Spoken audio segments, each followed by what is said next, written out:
Sabko namaste. My greetings to everyone, all the participants and the organizers of this International Conference on Gender Studies, Diaspora, Human Rights and Language Studies. First of all, I would like to extend my thanks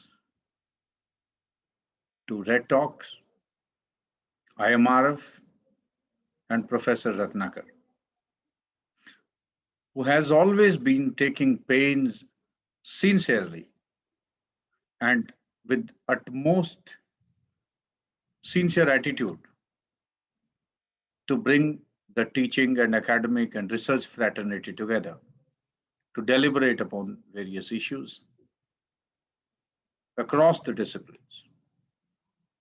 I congratulate Red Talks for this August congregation in which all the scholars, some of them are just beginners and so many of them are in the middle of their careers, and there are people who have devoted more than 20 years or almost 30 years of their life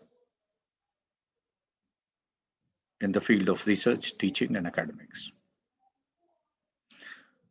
The broad subject of the conference, that is Gender Studies, Diaspora, Human Rights, and Language Studies, indicate that this conference proposes to discuss all the aspects of humanity, social sciences, cultural studies, and everything that is concerning to human beings.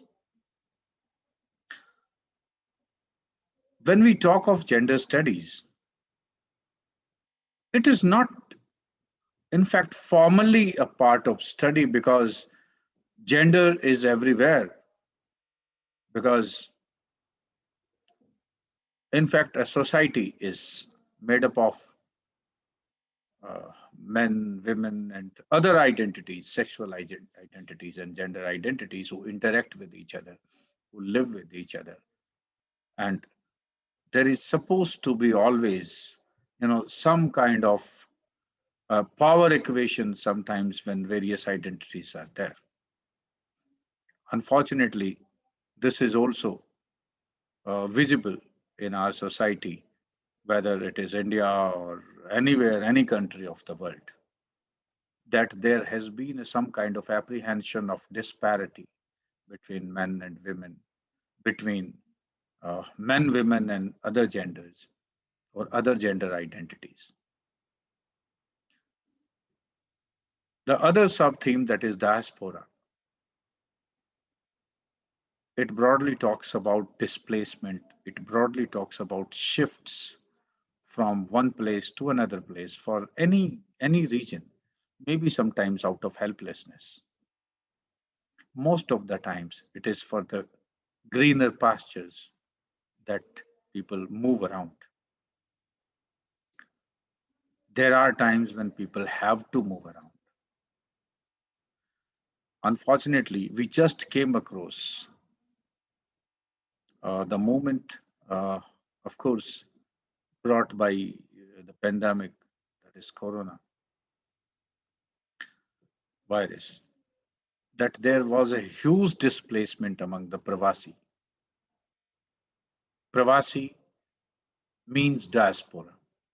Generally, when we talk about diaspora, we normally think of people who have moved from India to America, to Australia, to New Zealand, England, all over Europe and means other parts of the world. People, those who are there because of their forefathers were there. There are people who themselves migrated to other places. And why are we always talking about people migrating out of India?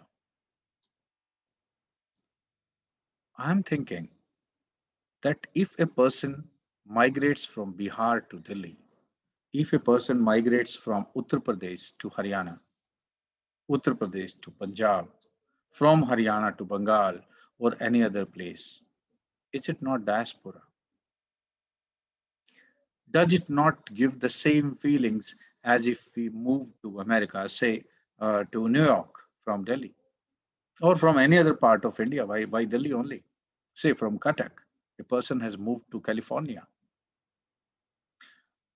If a person moves from Cuttack to Tiruvananthapuram, there will be some kind of cultural gap. There will be some kind of language gap, or any other aspects of life. When we talk of diaspora, it is a shift of place, a shift of culture. There are supposed to be some kind of gaps, but what happens, it is human tendency that when we shift from one place to another place, we start adjusting, we keep adjusting, and adjusting is very important, because if we do not, then of course there is a possibility of stagnation. Diaspora is physical displacement from one place to another. And when it happens, diaspora causes emotional and psychological anxiety. Anxiety is a technical word. Anxiety does not always mean that a person is fraught with the feelings that makes the person dysfunctional. It is positive also. When it is a performance anxiety, it is always welcome, because when you are anxious about your performance, then you try to do better and try to adopt better means to learn new things and to adapt, to the various other situations that you had never come across. So the thing is, when there is this displacement, people express themselves through various means. What happened when you move to some other place? I have tried to understand it, that how you perceive the condition of diaspora, it depends upon four factors. There may be five, six, seven, of course. I can right now think of four factors, that is your own frame of reference, which psychologically speaking, you say a phenomenal field. Your own frame of reference means how you look at the world, your worldview. Then the environment of the new place where you go, how receptive those people are, and what is the culture at that place, how much uh, adjusting those people are, your expectations from that place. If you have moved to that place at your own will, definitely you must be having some kind of agenda in your mind, some kind of hopes, aspirations. What do you expect to do when you go there? Even if sometimes maybe out of helplessness you move to some place, then again you have some choice, going to place A, place B, place C. But say you chose to go to place B, not place A or place C, so definitely you have some kind of expectations, and of course expectations of the host group where you go. Because when you approach some people and you decide to live there, to be the part of that place, so definitely it is always fair for other people also to expect certain things from us. So these are the points where I mean that is, of course, these are the conditions, in fact, which affect your living at a new place. This diaspora is presented before us in various forms. In India, we have watched so many films, we have enjoyed so many films that represent the diaspora, and we have fond memories of these films, having seen those representations of the people, those who have gone to other place, and how they negotiate their way around when they are at a new place, and then how not only they manage their own life, they are the representative of the. So it is important that the representations of diaspora are to be taken care of. Diaspora in arts, not only films, diaspora in songs, diaspora in other art forms like dance, like painting, like sculpture, and of course, diaspora through literary arts. I mean, through writings.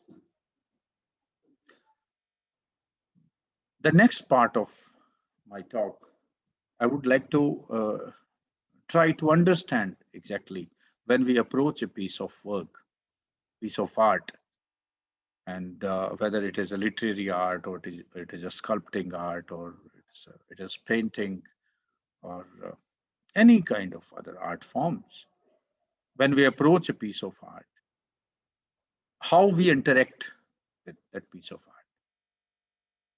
how the piece of art interact with us, and how the creator of that art interacts with uh, interacts with the audience.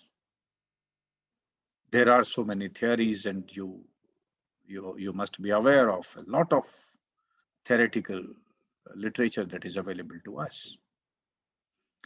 And I would like to talk about our interaction with art in general and literary art in particular, that is the written words that are there. Because we Indians are, uh, you know, we are ingrained in that philosophy where Shabd Praman is very important. Of course, as per Indian philosophy, there are other pramans also, but Shabd Praman is taken as an authority. Shabd Praman, when I happen to mention it here, of course, Shabd Praman is actually the written word, the spoken word. हम normally कहते हैं कि बुजुर्गों ने ऐसा कहा है, वो हमारे दादा ऐसे कहते थे. Our forefathers used to say this. Our grand uncle or our great grandfather used to uh, do things this way, and he used to say this. Or it has been written in books. वो एक song भी है ना, मैं नहीं कहता किताबों में लिखा है यारो, जिसका कोई नहीं उसका तो खुदा है यारो, मैं नहीं कहता किताबों में लिखा है यारो. I mean, the thing has been written in books. So word, whether it is an utterance or a written word, is a great value. Normally it happens that when we go back to our own ancient philosophy or the thoughts of our forefathers, we are supposed to look at it with great respect. But for the right or wrong regions in India, normally we are so much fraught by or so much influenced by the culture and the words coming from the West, from Europe and America, that we are hardly aware of the fact that we too have a beautiful tradition of appreciating the art in our own India. So I would like to talk a bit about it. The first seminal work that comes before us is Natya Shastra, which was written by none other than our own Acharya Bharat Muni. If we try to place it in time, so it is normally seen to have been written sometimes somewhere between 2nd and 1st century BC. Of course, some people say it might have been written maybe in 1st century BC or 1st century AD, but majority of the thinkers are of this view that Natya Shastra was written around 2nd century BC. An idea written or an idea spoken at a particular time is, of course, it is of some importance, because an idea being ancient, of course, it has its own value. But when it was written, if we leave this aside and we comfortably declare it, or we accepted that, okay, let us take it 1st century BC. It doesn't matter. Bharat Muni, in fact, he wrote the first treatise on dramaturgy. वो सबसे पहला शास्त्र जो लिखा गया arts के बारे में, though it is seen that it is talking about dramaturgy, it is talking about theatrical arts, it is talking about Natya. The name is Natya Shastra. But it talks about everything and all the aspects of Kala, all the aspects of Natya, theater, because theater is the combination of all kinds of arts. इसमें लिखा है कोई ज्ञान, कोई शिल्प, कोई विद्या, कोई कला, कोई योग और कोई कर्म ऐसा नहीं जो नाट्य में ना दिखता. In our tradition, we have tried to categorize art as per our sense organs. We have Drishya, Shastra, we have Drishya Kala, then we have Shravya Kala, Parampara, and then we have Drishya Shravya.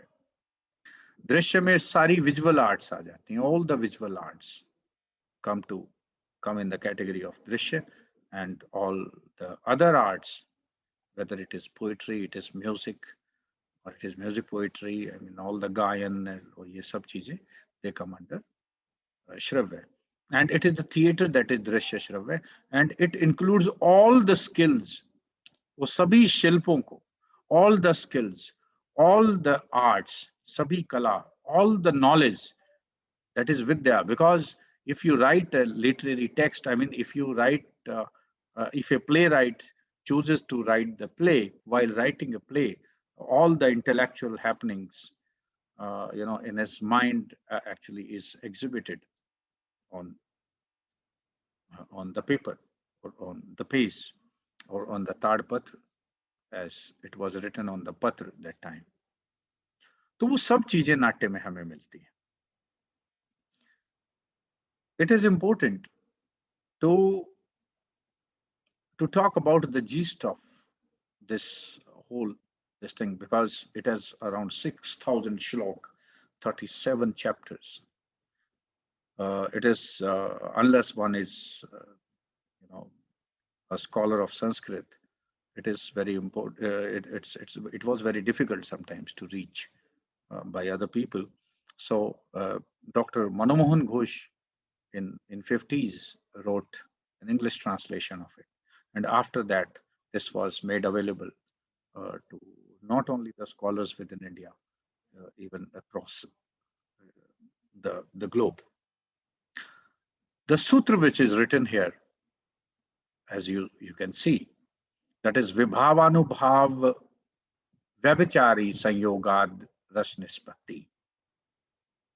He says Vibhav, Anubhav, Vyabhichari Bhav, इन तीनों के संयोग से रस की निष्पत्ति होती है. What is bhav? Bhav is the emotional part of the meaning. अर्थ, किसी utterance के जो अर्थ है उसका meaning है. The meaning of an utterance has two parts. One is intellectual part, shabdarth, and the other is emotional part. That emotional part is bhav. Those who were the students of Hindi or our local languages, they are aware of this fact that when we were in schools that time, we were asked to write explanation or analysis of paras. So two types of questions were asked. इसका शब्दार्थ बताइए और इसका भावार्थ बताइए.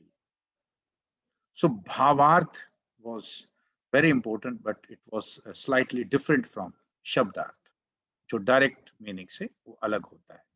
So भाव जो होते हैं, जैसा भी हमने बात की, that विभावानुभाव्य विचारी संयोगाद रस निष्पत्ति. These kinds of vibhav, these kinds of bhav, that is vibhav, anubhav, and vyabhichari bhav. Bhu, the root word, the root is bhu, which means to become, hona, to be something. That is the root of the word or the term bhav. They convey the intention through words, physical gestures, and facial expressions. Mental state is expressed as vachik, angik, and sattvic. These are the technicalities. It is important to know some other bhav also in addition to Vibhav, Anubhav, or Vibhachari bhav. One is Sthai bhav. Sthai bhav is, as it is written here, you can see on the screen, ऐसे भाव जो हृदय में संस्कार रूप में स्थित होते हैं और चिरकाल तक रहने वाले, अर्थात स्थिर और प्रबल तथा अवसर पाते ही जागृत हो जाते हैं, उन्हें स्थायी भाव कहते हैं. स्थायी भाव, permanent emotions, stable emotions are those emotions, are those mental states which are very strong and stable in us. जैसे वो भाव हृदय में संस्कार रूप में रहते हैं. Sanskar, actually, there are, some words which are really abused in India. Sanskar and Rashtra and Rashtrabad. My goodness. If you say Rashtra, then, certain group becomes alert. And if you happen to say Rashtravad, then they are furious. But Rashtra is a very sweet word. It talks about, people as a collective. Anyway, let's come to Sanskar. And Sanskar again is a very abused kind of word.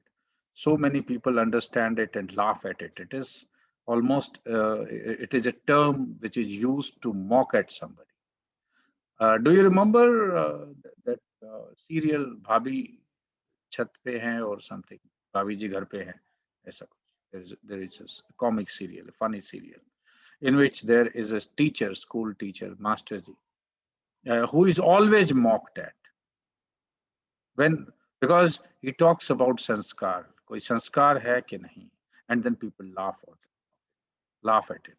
Sanskari word is, is taken as something negative or something derogatory. But let me tell you that sanskar, the shabd sanskar, in fact, is impression.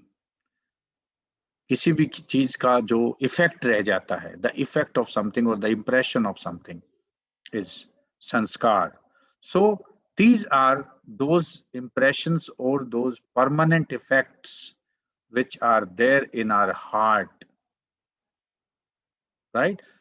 And they are there for long, and they're very strong. So what happens whenever they are activated? Whenever they find some kind of stimulus, they become activated. And when they become activated, then they give rise to a particular kind of enjoyment, particular kind of pleasure, a particular kind of ras. These sthai bhavs, these permanent emotions only become ras.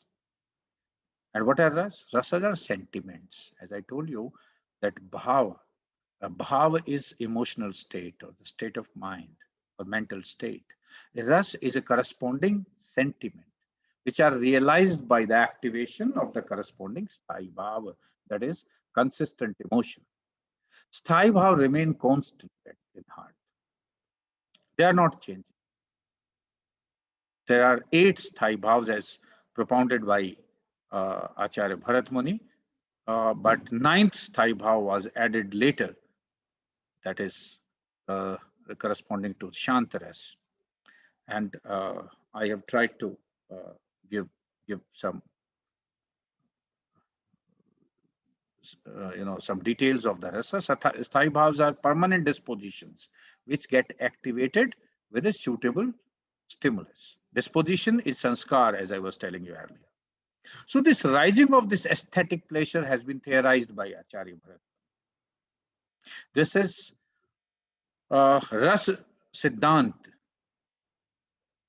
Vibhav Anubhav Vyabhichari Sanyogad Ras Nispatti. This is Rasa Siddhant. And what happened that when he propounded this Siddhant, so as it always happened, whenever there is a great and original theory, then there is a long period after this when this theory will be, will be analyzed threadbare, and people will be writing their theories and theories again on it, sometimes against it, sometimes for it, and sometimes modifying this theory and saying something new about it.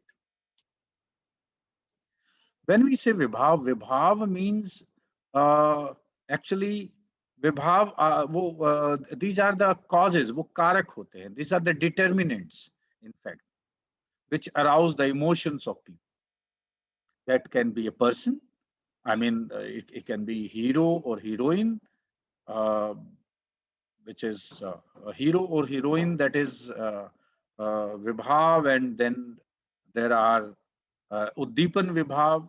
Hero or heroine is Alamban Vibhav. There are Uddipan Vibhav, means those circumstances around, means there is a bright moon, and then there is it is raining, and there is a beautiful mansion in the background, or some other things like these are the stimulating factors which are around. So when as I was telling you that Alamban Vibhav is actually hero and heroine, and here also in Alamban there is an ashray, there is vishay.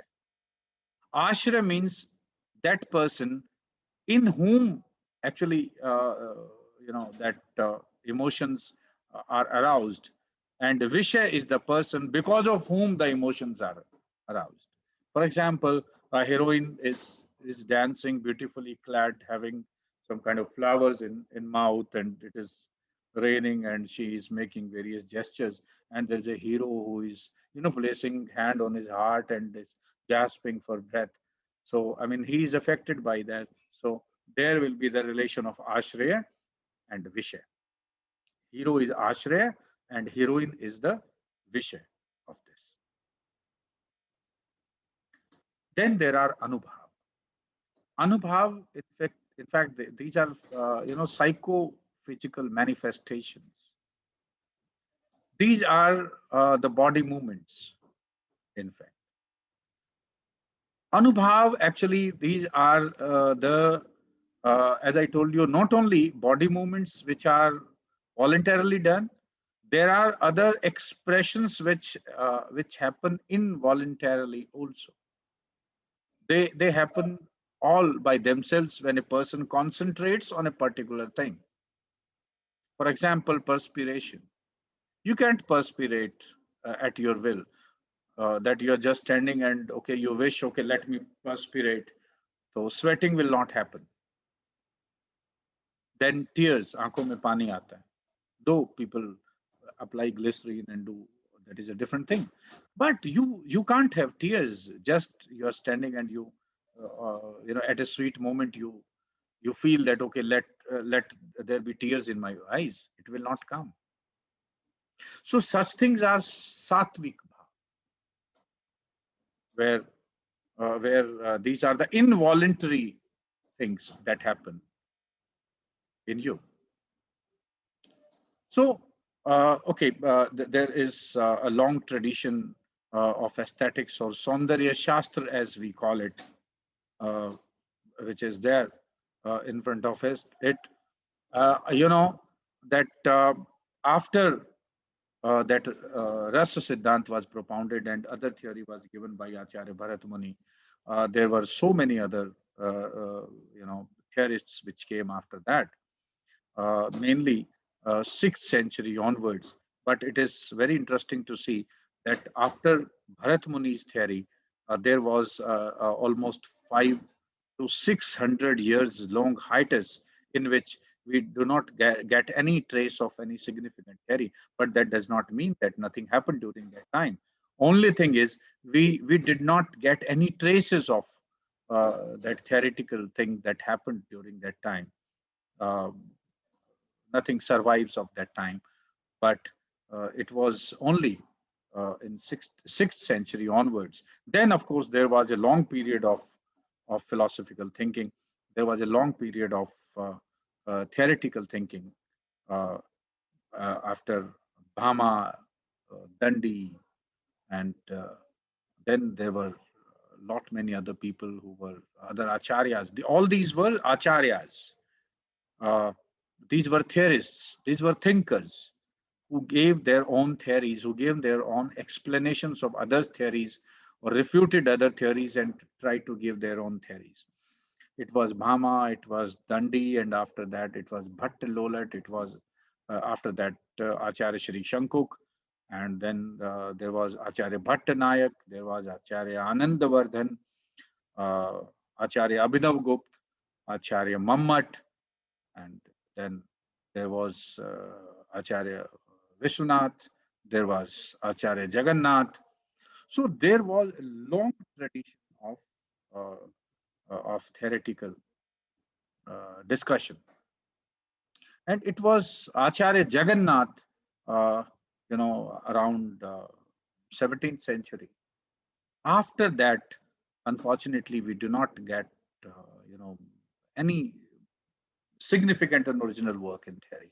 After that, there were people, of course, who were writing about these theories, but there is hardly any significant thing that happened in India, because I don't know whether I'm right to trace the cause of it because of the arrival of European powers in India, and uh, the tradition of India was hugely damaged by the Muslim rules, and there were people who might be creating arts. Definitely, the art was created during that time, but as far as that Bharatiya Parampara is concerned, that did not flourish much. Of course, it was 19th and 20th century after that when Rabindranath Tagore was there and Aurobindo Ghosh was there.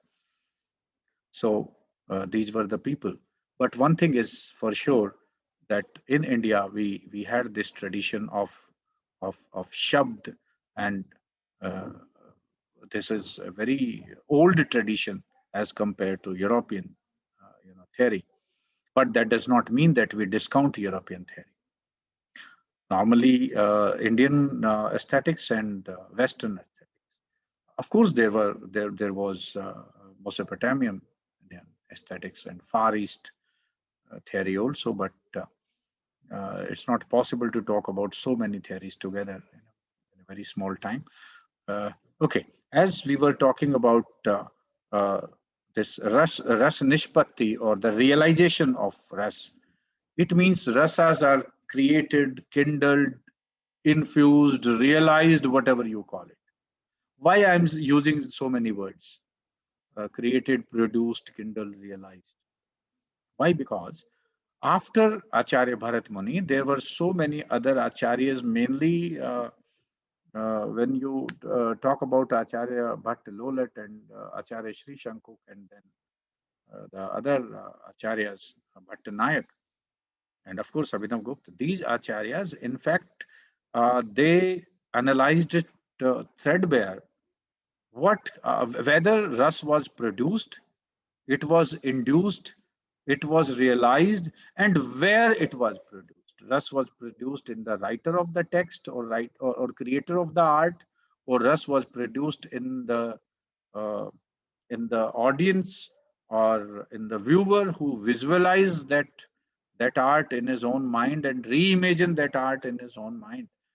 Or as far as theater is concerned, again, whether Rus lies in the actor that plays that part. So theory discussed a lot about it. I mean, subsequently, we find, of course, a great tradition of work, but unfortunately, so many important works got lost when we talk about Acharya Bhatt Lolat and Acharya Sri Shankuk or other acharyas. We do not get any text, but we know about them thanks to Acharya Anandavardhan, who wrote, Dhvanyalok Lochan, and the other Granth or other Shastra, Abhinav Bharti. And it was Acharya Mammat who also writes a lot about it. It is in their Shastras, or it is in their books which are available, or the parts of them are available, that we get to know about these great acharyas who wrote about how we are affected by a piece of art, and how a piece of art is grasped and understood by it. This we have already talked about. Yes, I'll take a little more time. What do we do after realization of rasa? We were talking a lot that rasa is realized, the bhavas are activated and all that. It's okay. Your bhavas are activated. A corresponding ras has been realized in you. What will you do? If it is a happy kind of ras, if it is Shringar ras, good, happy, enjoy it. But what about the other kind of arts? What about the other kinds of themes in arts which talk about so much wrong happened with us? You look at this picture, 1947. This is what happened to people. Trains and trains full of dead bodies came. Not only this, you will find a lot of art and architecture and a lot of literature that was written around Holocaust in Germany. What do you do after you understand, having understood that art, having read those literary pieces, and then what happened? You feel angry sometimes, you feel very sad sometimes, and so many other things. But what do you do after this? My argument is this. In fact, when you come across a piece of art, or when you read a piece of literature, then a corresponding ras is there in you. Means there is a Raudra ras, there is a Karuna ras. I mean, either you are filled with bravery, or you are filled with disgust. Vivits ras आपके अंदर हुआ, right? Disgust or Karuna, or valor, and so many other kinds of feelings that are there in you. But what do you do with this? The whole idea is, any literary work is simply not given. Just you look at it, you enjoy it and forget it. It is important to respond. It is important to come forward and show exactly that you have understood, and now there has to be some response from you. So, as an aware audience, uh, the term used in Bharatiya Vangamaya, or Indian theory, for the term used for audience, in fact, is sahriday, or another word, samajik. Sahriday means a person, a compassionate audience. Sahriday, who has a heart. That is uh, the term used in India for the person who is the receiver of art, or he is also called samajik. Samajik means a person who is well ingrained in society, who is well connected with the society, who thinks about society, and who will probably work when when when he has a particular feeling. I come to the conclusion that when you come across a piece of writing, or a sculpture, or any kind of art, it is bound to have some effect on us. That effect is ras. That effect is there because there is sanskar in you. There are impressions, there is predisposition, or there are predisposed impressions in you, according to which you you receive that literature or that piece of art. But after that, it is important to act, to understand, that you have a responsibility. It is important to understand that a piece of art is not just a vegetable in the world, that you just consume it and forget it. It is important to act. At least coronavirus pandemic has taught us to do this. So I again thank all the organizers. I again thank all the listeners who spare their time and listen to me. Thank you very much.